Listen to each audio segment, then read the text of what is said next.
Hey you guys, welcome back to Angela's Aging Essentials. I have got a 7-week update for you guys. If you are new here, 7 weeks ago I had 18 teeth extracted, top and bottom, and I got a full set of dentures, upper and lower, and this is a 7-week update.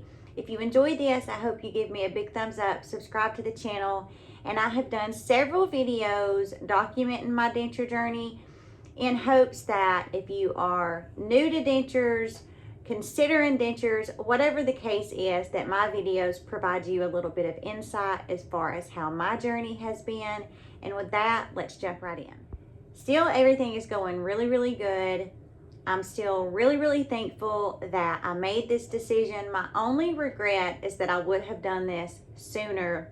So now I would kind of be on, you know, the other side of it. And instead of it just being 7 weeks, it would be more like 2 years.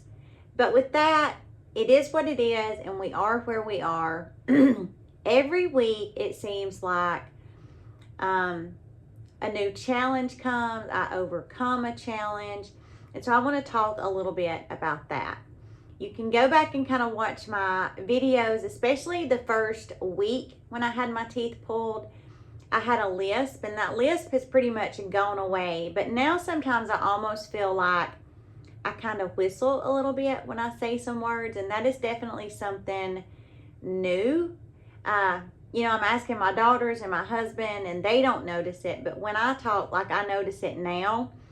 I know that that will pass because your mouth really, you know, it adjusts. And just like with the lisp, I adjusted really quickly. The lisp kind of went away within the first couple of weeks. Every day it got better. And now this whistling thing, it's just because I know my gums are, you know, the swelling is going down.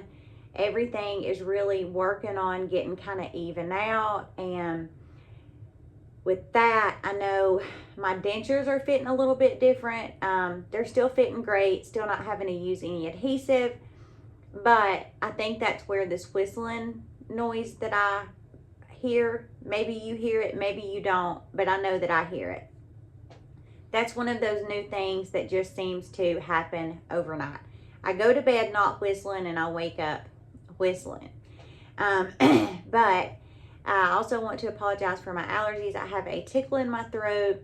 In Alabama, everything is blooming and my allergies are just in a full-blown tizzy, so I do apologize for that.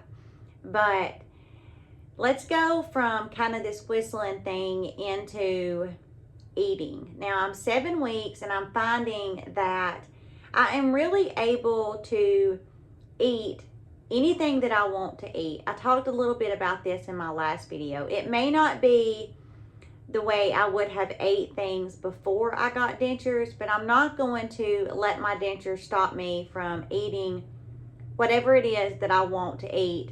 I'm gonna eat it regardless of having these dentures or not. I say be able to eat whatever I want, and I mean that. I'm going to continue to eat whatever I want, whenever I want, and I'm just gonna have that mindset that if I wanna eat it, I can. So now I wanna talk a little bit about a few things that I didn't necessarily think about, and a few things, few little tips and tricks. So one of the things is I really did not think that I would lose weight during this whole denture thing. And the reason why is because I am a coffee drinker. I am addicted to coffee creamer. Hi, my name is Angela. I'm addicted to coffee creamer. I love coffee creamer.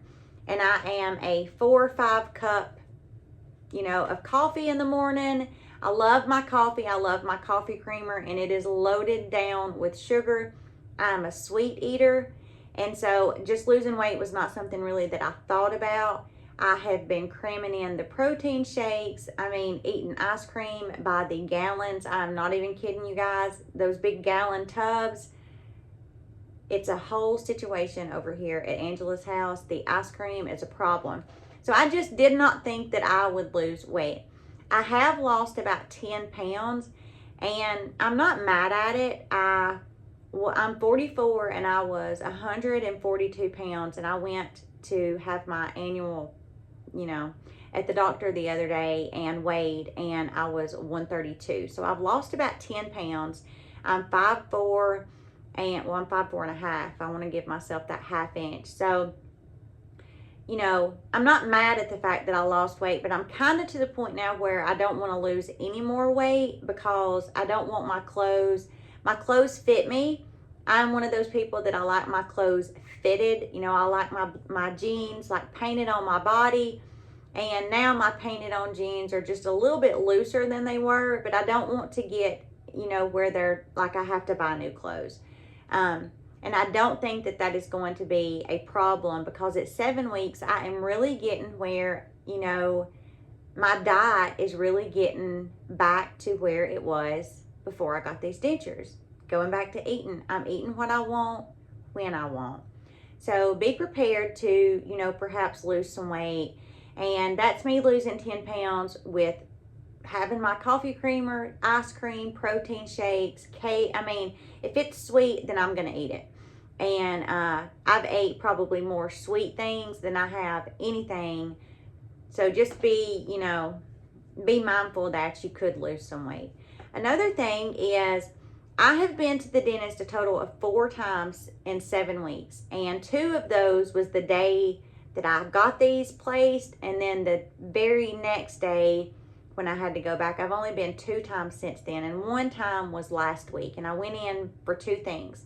I felt like my bite was off because when I would bite down, I just felt on my right side a lot more pressure on my back gum than I did on my left side.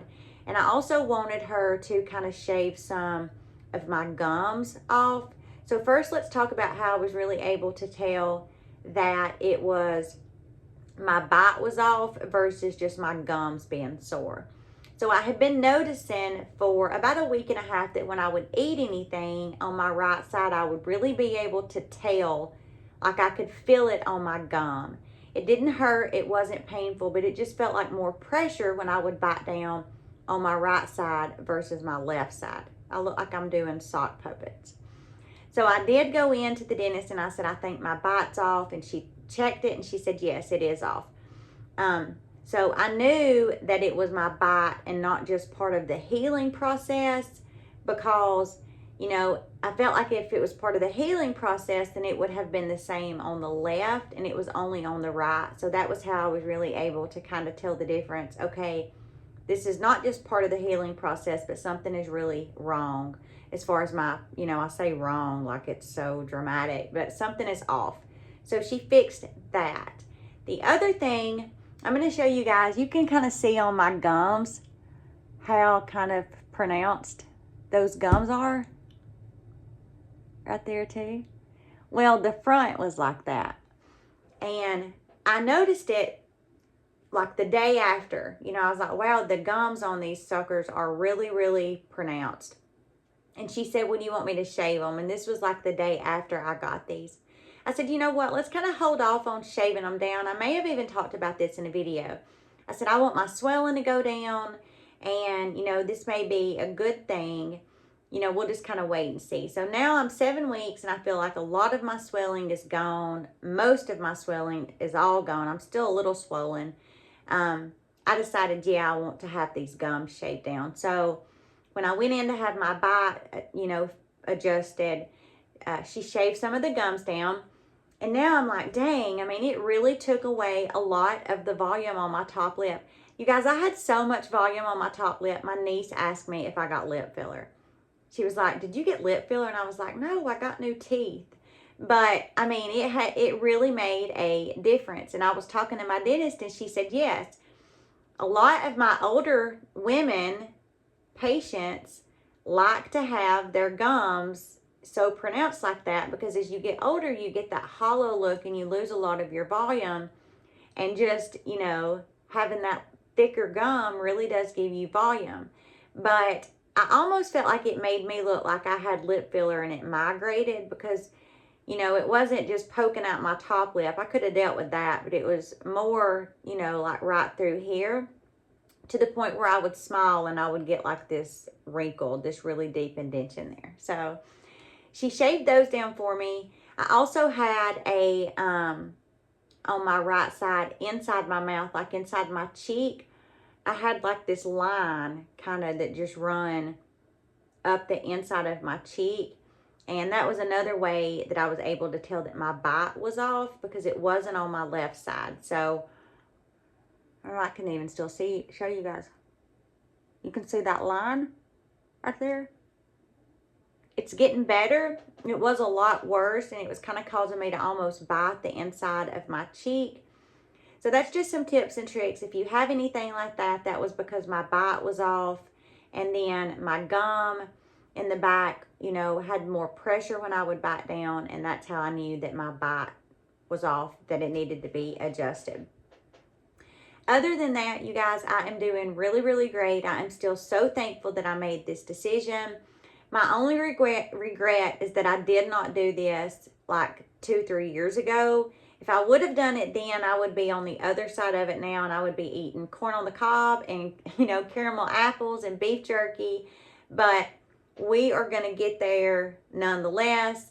But I'm still really, really glad that I made this decision. For me, it was the right decision.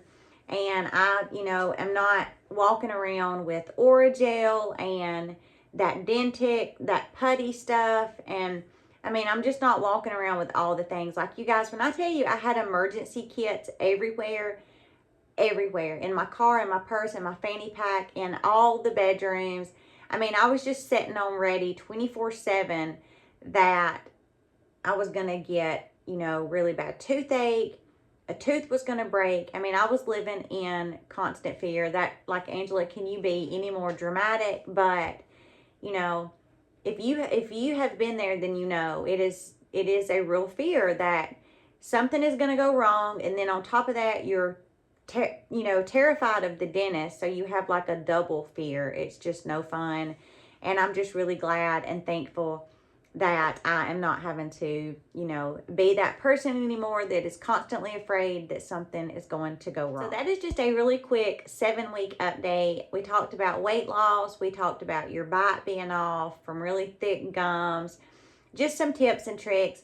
I have just recently posted a cleaning routine. I had a lot of people that reached out to me and asked me if I would share a really short, really to the point cleaning video. So that video is in the process of uploading. I'm going to end on this.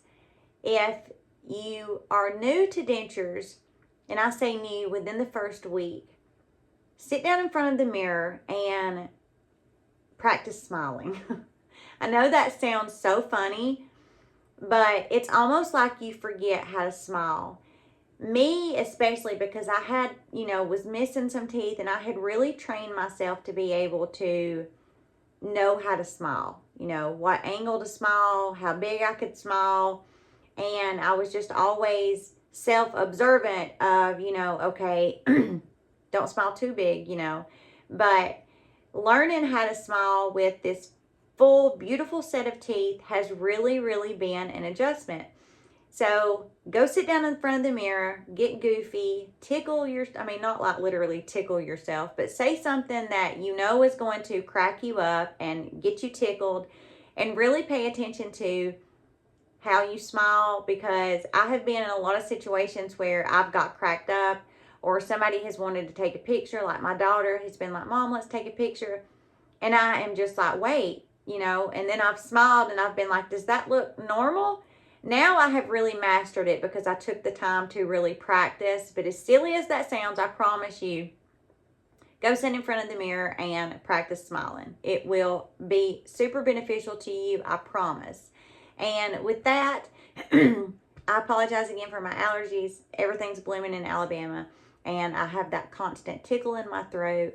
But with that, I appreciate you guys so very much. If I can ever be of any kind of help to you, leave me a comment. I answer my comment. The people that comment, I answer you. It's really important to me to engage with you. I love it. I look forward to it. Leave me a comment. If you're not comfortable leaving me a comment, you can send me an email. You can find my email in the About Me section, and I will do everything that I can. If I can't give you an answer off of, you know, personal experience, then I will help you research, and we will figure it out. Because when you're going through something like this, You really need those people in your corner that have been through this same thing to be able to kind of understand you. And so I will be that person for you. You can reach out to me anytime. I hope you guys have a great rest of your day. Thank you again so much for joining me. Please don't forget to give me a big thumbs up before you run off and hit that subscribe button, and I will see you in the next video.